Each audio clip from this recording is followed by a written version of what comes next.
Hay oración, hermano. Hermanos, Dios los bendiga. Quiero empezar dando gracias a Dios por poder estar aquí. Acomoda las cosas para que estemos trabajando con Él. Mi trabajo ya se acomodó y he tenido más oportunidad de estar de manera más constante aquí con ustedes. Por eso le doy honra y gloria a Dios. Quiero empezar haciéndole una pregunta, hermanos. Pero fíjense, les va. Le voy a hacer una pregunta, pero tienen que pensar, no me lo van a contestar, se lo van a abordar ustedes, pero me van a decir qué es la primera cosa que se les viene a la mente cuando les voy a hablar de este personaje. Si yo les digo qué piensan, ¿qué es lo primero que piensan cuando les menciono al rey David? ¿Qué es lo primerito que se vino a su mente? A lo mejor alguien me va a decir, es el gran salmista. Pues es justificable porque la mayoría de los salmos se le atribuyen a él, ¿verdad? Aunque hay otros autores, otros anónimos, pues es justificable, ¿no? A lo mejor alguien pensó un hombre que nunca dejaba de consultar a Dios. En todas sus acciones siempre consultaba a Dios. También es justificable, recordemos que era a tal grado que cuando atacaban los filisteos preguntaba a Dios que si tenía que atacarlos o no. Y muchas cualidades podemos encontrar de este gran personaje. Hay muchas cosas que se pueden aprender de él si analizamos detalladamente y podemos ir aprendiendo.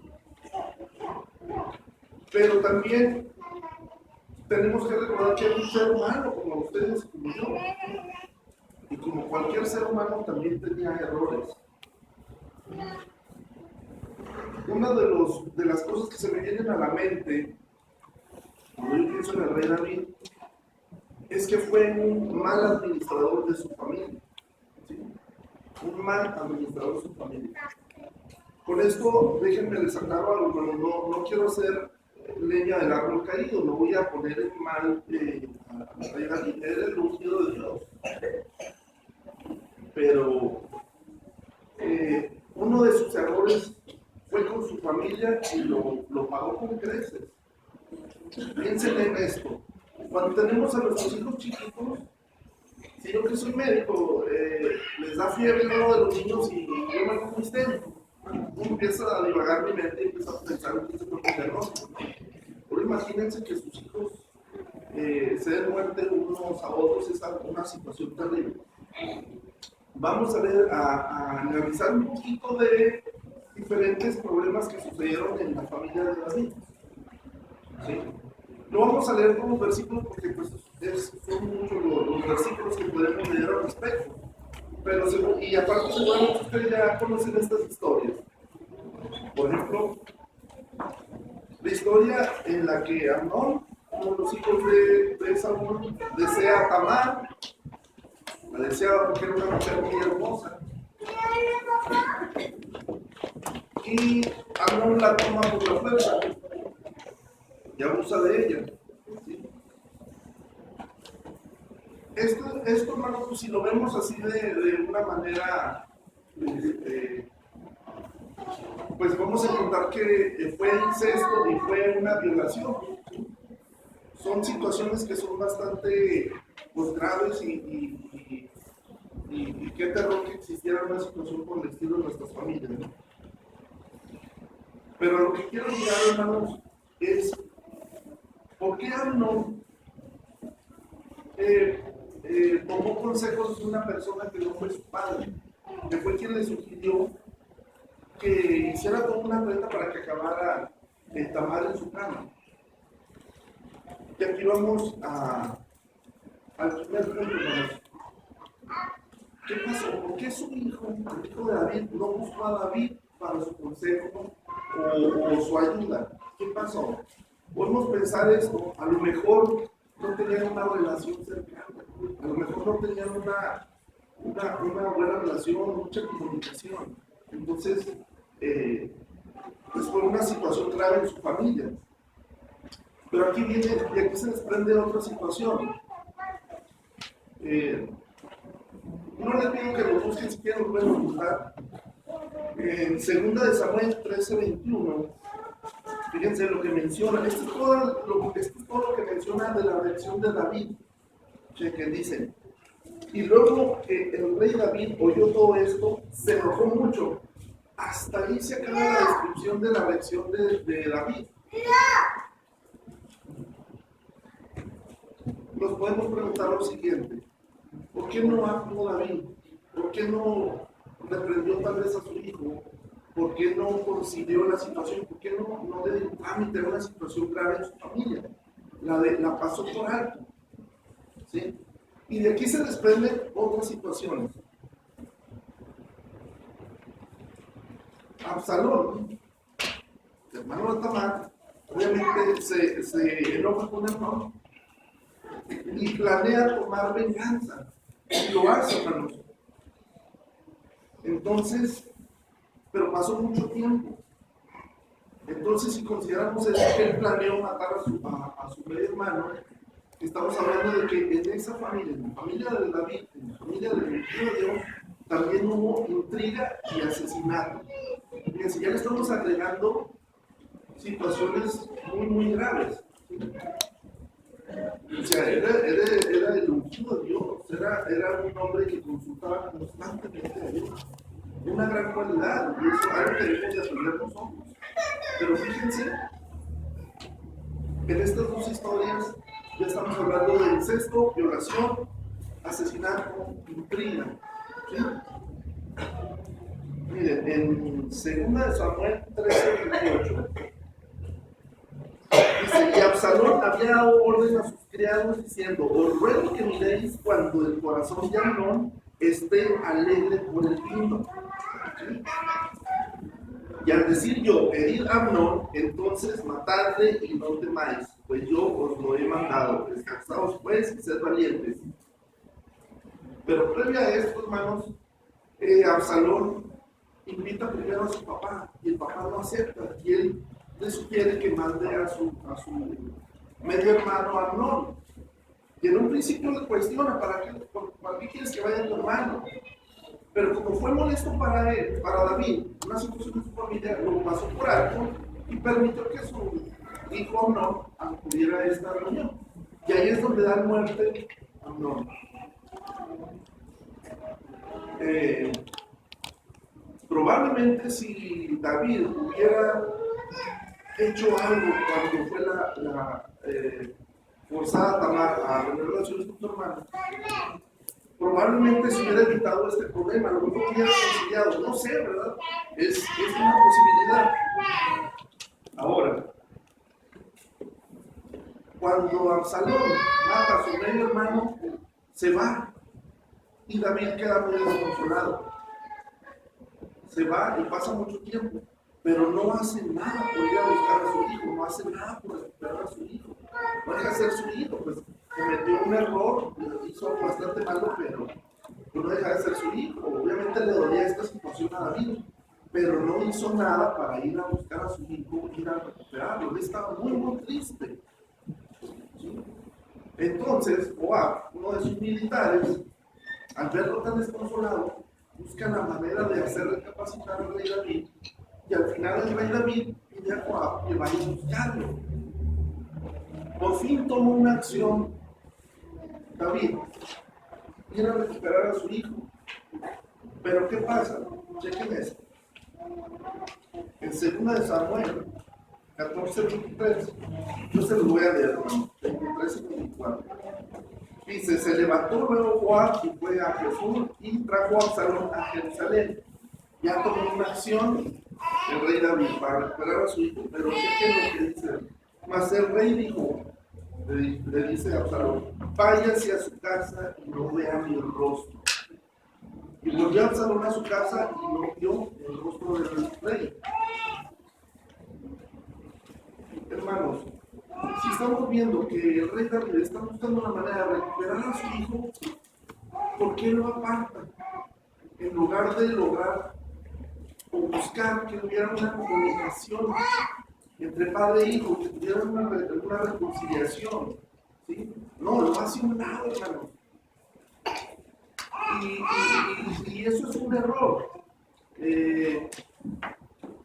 a platicar algo. Yo personalmente, pues yo estoy bien desordenado en mi familia, hice pero bastante desorden. Entonces, pero por ejemplo, mi mamá era muy regañona, o sea, le teníamos miedo a mi mamá, no tanto a mi papá. Mi mamá era la que nos daba miedo.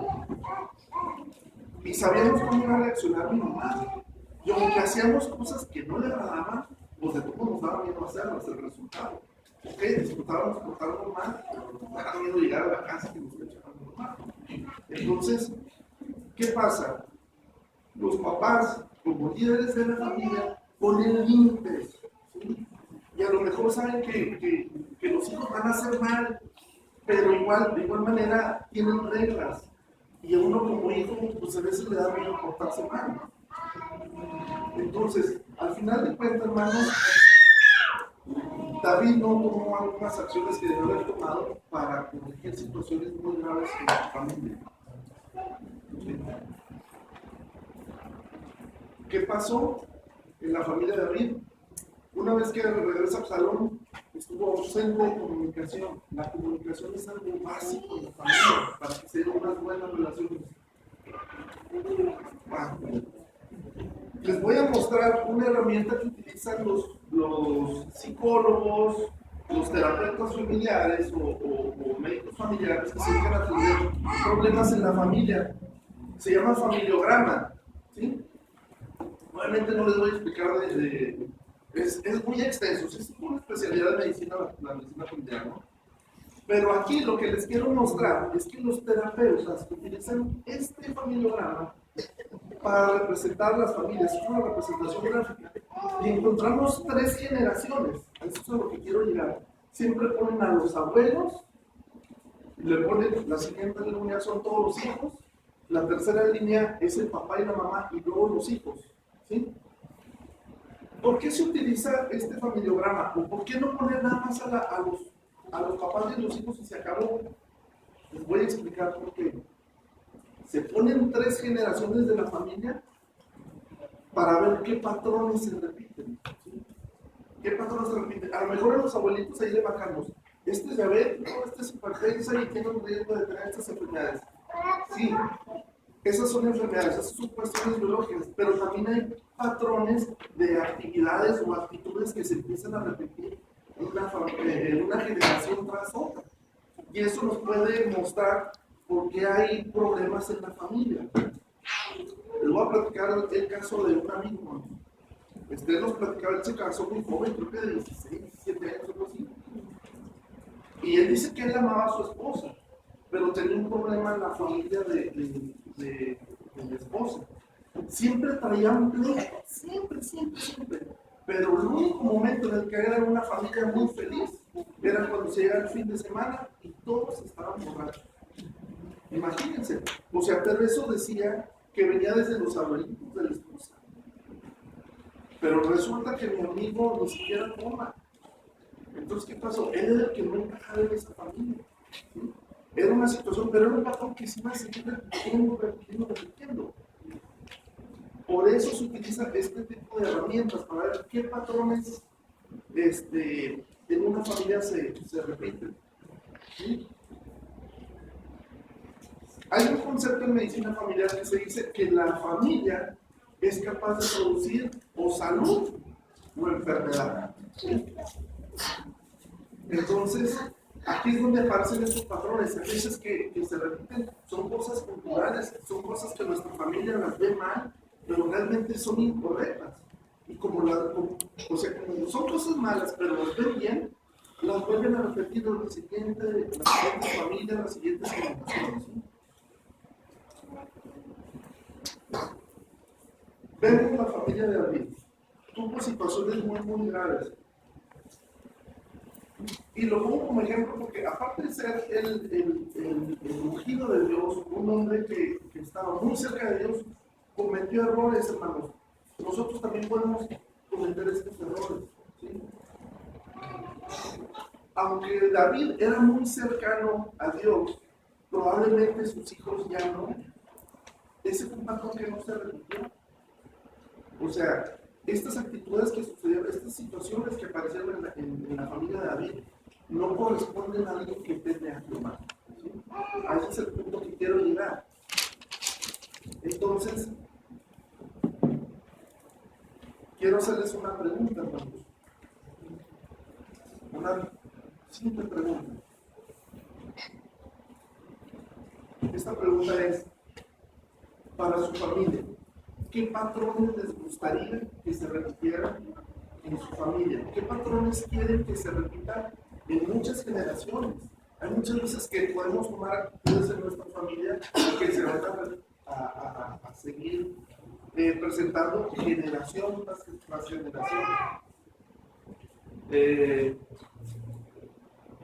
Yo veo, por ejemplo, aquí familias que están los abuelitos, los papás y luego los nietos. Y sí, eso es algo bueno, desde luego que es bueno, porque van a aprender de la palabra de Dios. Pero hay otras familias en el mundo que hay otras situaciones que están sucediendo cosas malas y malas y se repiten y se repiten. Entonces les vuelvo a preguntar, ¿qué patrones quieren que en sus propias familias se repitan? ¿Sí? Miren, muchas veces nos quejamos de las situaciones que suceden en la sociedad. Nos molesta, nos enteramos. Les comento porque pues yo veo 25 pacientes diarios, pues escucho muchas historias a lo largo del día. Y me llamó la atención una vez, en un día, que 3 pacientes me platicaron lo mismo. Yo fui al centro y me asaltaron. Fui al centro y me asaltaron. Y para esas fechas también habían asaltado a Carlita, mi niñada también. Entonces, yo no sé si a ustedes les pasa que hay veces que nos cansan situaciones repetitivas en la sociedad y de las que no estamos de acuerdo. Pero, ojo, hermanos, podemos nada más quejarnos o tomar acciones. Desde luego que no se van a poner una capa y un antifaz y van a ir a atacar a los malos, desde luego que no.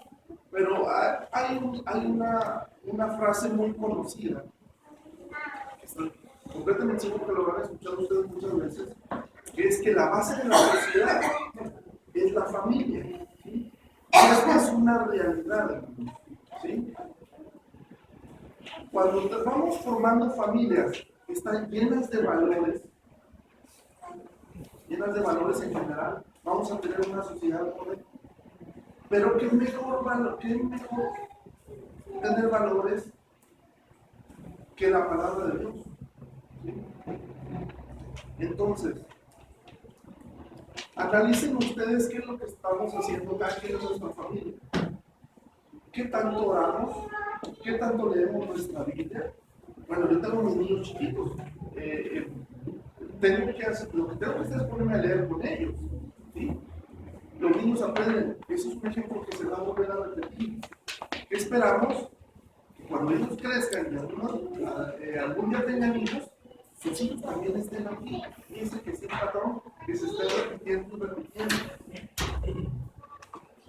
Hay ocasiones en que a los padres se les hace más fácil dejar a los adolescentes y decir, están en la edad, déjalos, se les va a pasar. Muchas veces no se les pasan los malos hábitos, hermanos.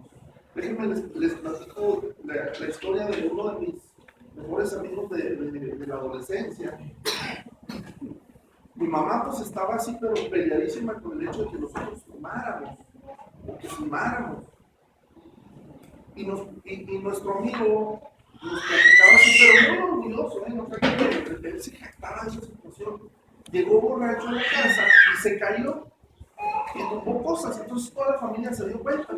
Y pues el otro se levantó y se dio cuenta a la mamá y le dijo al papá, oye, este niño borracho, mira, se viene cayendo, no se puede ni sostener, haz algo. Y el papá prendió un cigarro y se tomó y dijo, déjalo, es muy malo, usted le da.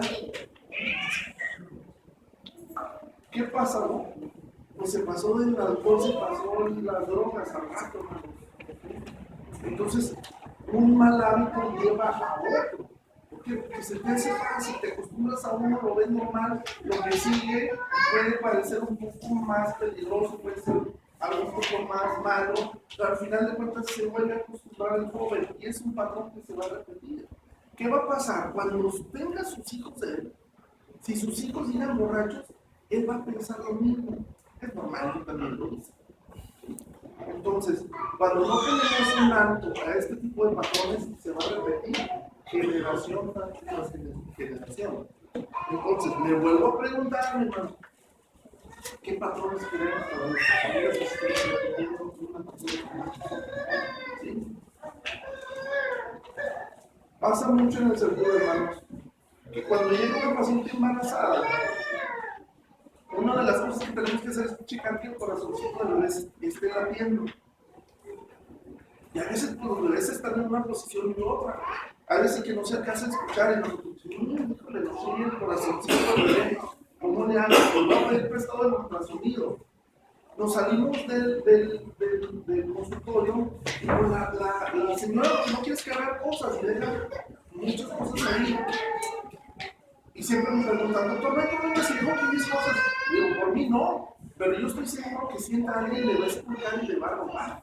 Entonces siempre digo, no, siempre cargue con sus cosas y tráigaselo. Yo no sé si ahorita entre alguien y le pueda robar y sale bailando. Todos ese tipo de situaciones se ven completamente normales ya en la sociedad.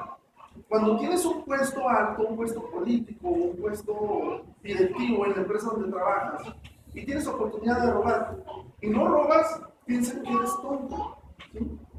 Cuando tienes la oportunidad de aprovechar a alguien más que es tu subordinado y que lo puedes abusar de él para que te saque tu trabajo y tú no lo hagas y te beneficias en ese sentido y no lo haces, pasas a ser el tonto del mundo.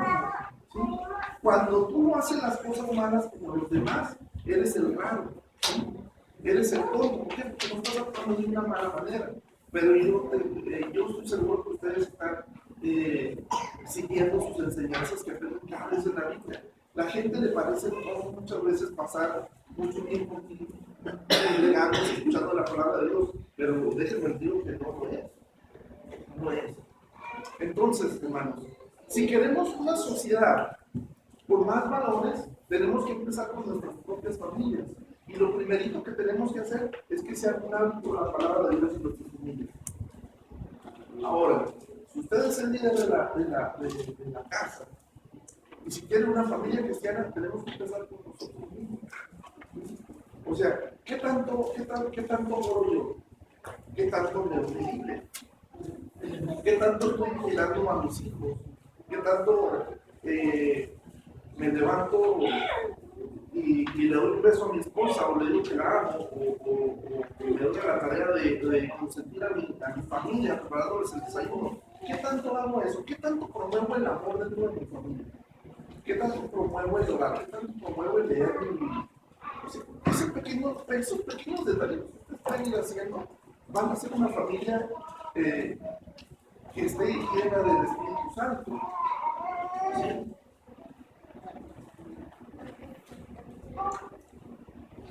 ¿Qué les parece si ciertos patrones que podemos tomar y que nos gustaría que se repitieran una y otra vez, podríamos tomar como ejemplo Gálatas 5:22? Usted ya lo conoce, se lo sirve de memoria. Mas el fruto del Espíritu es amor, gozo, paz, paciencia, benignidad, bondad, fe, mansedumbre, templanza. O sea, contra tales cosas no hay ley. ¿Qué le parecería si nos esforzamos porque esto que dice Gálatas fueran patrones que se están repitiendo generación tras generación? Le voy a decir qué es lo que va a pasar. Si logramos que suceda esto en nuestras familias, la sociedad va a cambiar. ¿Sí me entienden?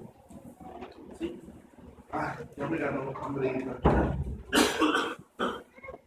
Miren lo que dice este Vidín que tiene una familia en su casa. En esta casa vamos a Dios, pedimos perdón, nos divertimos, damos segundas oportunidades, nos encantan los gatos, jamás nos rendimos, también nosotros perdonamos, pero sobre todo nos amamos.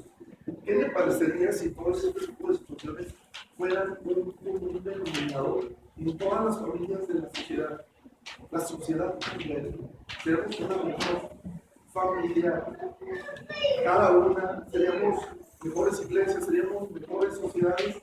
Y este tipo de situaciones de las que estamos hartos, bueno, al menos yo, sales al centro y tienes que estar tirando de modo que viene nada, no te va a hacer algo. ¿Sí? En el caso es que son situaciones que suceden.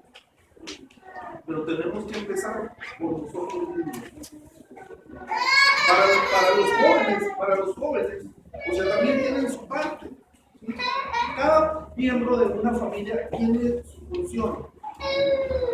Me acuerdo mucho del hermano Soto que platica cuando lo regañó Alejandrita. Hay veces que los adultos estamos ocupados porque hay que pagar la luz, el gas, la colegiatura, salir a divertir y todo lo que quieras. Y hay veces que nos envolvemos en las cosas del mundo. Los jóvenes nos pueden recordar a veces a nosotros que tenemos que orar, que tenemos que tener una pausa y proveer cosas de Dios en nuestras familias. Puede ser hasta nuestro apoyo, nuestros propios hijos, nuestra manera de que recordamos que siempre tenemos a nuestro Padre Celestial, a quien nos podemos dirigir, en quien nos podemos consolar. Y sí, obviamente hay muchas situaciones en la vida que nos pueden apartar de las cosas de Dios, pero necesitamos volvernos a las cosas de Dios. Entonces, le vuelvo a preguntar, hermano, ¿qué patrones esperan que se repiten en sus familias? Entonces, promovamos más amor en nuestras familias, más comunicación, más convivencia, menos Facebook, menos celular, menos televisión. Vamos a preocuparnos más por las cosas no nada más de nuestros hijos. Yo me tengo que preocupar por las cosas de mi esposa tiene que preocupar por mis cosas. ¿Sí? ¿Para qué? Para que seamos una familia unida. Para que seamos una familia unida. Verán, en Estados Unidos ahorita hay un problema muy grande con los jóvenes que se están yendo a las ¿cómo se llaman? A las pandillas, se fue el nombre. ¿Por qué? Porque hay familias tan destruidas que encuentran más calor, más convivencia y más apoyo en las pandillas que en su propia familia. Bueno, pues aquí no estamos tan lejos, aquí estamos desde el otro lado. Entonces, esto es todo el resultado de que no estamos trabajando como familia. Y lo primero que tenemos que hacer es trabajando por la alianza de Dios. Entonces, si quiere una mejor sociedad, empiece porque su familia esté llena de valores, esté llena del Espíritu Santo, para que se repita lo que leímos en Gálatas, y para que su familia tenga estos hábitos y se repiten esos patrones, empecemos con nosotros mismos, orando más, leyendo más la Biblia y promoviendo que toda nuestra familia esté llena del Espíritu Santo. ¿Sí? Entonces, quédense nada más con eso. Si se le olvidó toda la predicación, está bien, no importa. Nada más bueno preguntarle, ¿qué patrones quieren que se repitan en su casa? Estas situaciones por las que vivió el rey David, o una familia 100% cristiana. Piénsenlo, considérenlo como normal, medítenlo y vamos a ponernos a trabajar. No podemos dejar nada más en un dicho, tienen que ser acciones. Entonces, considérenlo y espero no haberlos aburrido ni nos buscamos, es un lugar para hablar en público. Pero todo está aquí, hermanos, todo está aquí. Vamos a encontrar mucha sabiduría si nos apegamos a las cosas de Dios. Esperemos que en nuestras familias y en muchas generaciones más sean casas donde hasta el baño tenga vidas. ¿Sí? Entonces, espero que nos vamos a reflexionar, que trabajemos con nuestras familias, que nos llenemos de amor los unos con nosotros, que nos comunicamos. Acuérdense, también tenemos una familia en Cristo, que somos nosotros mismos. También nosotros tenemos que promover el amor entre nosotros mismos. Y aquí aprovecho para hacer un comercial. El hermano Giovanni me mandó un mensaje. Su bebé otra vez se puso mal. Hicieron una resonancia magnética y salió el problema más grande. Vamos a hacer algo con mi familia ahora en Cristo, hermano. Vamos a orar por ese bebé. ¿Qué les parece? Bien. Entonces, vamos a empezar a trabajar. Ya no vamos a dejarlo nada más en dichos, en palabras. Vamos a tomar acciones y vamos a llenarnos todas nuestras familias del Espíritu Santo, de la palabra de Dios. No olviden los hermanos. Que Dios los bendiga.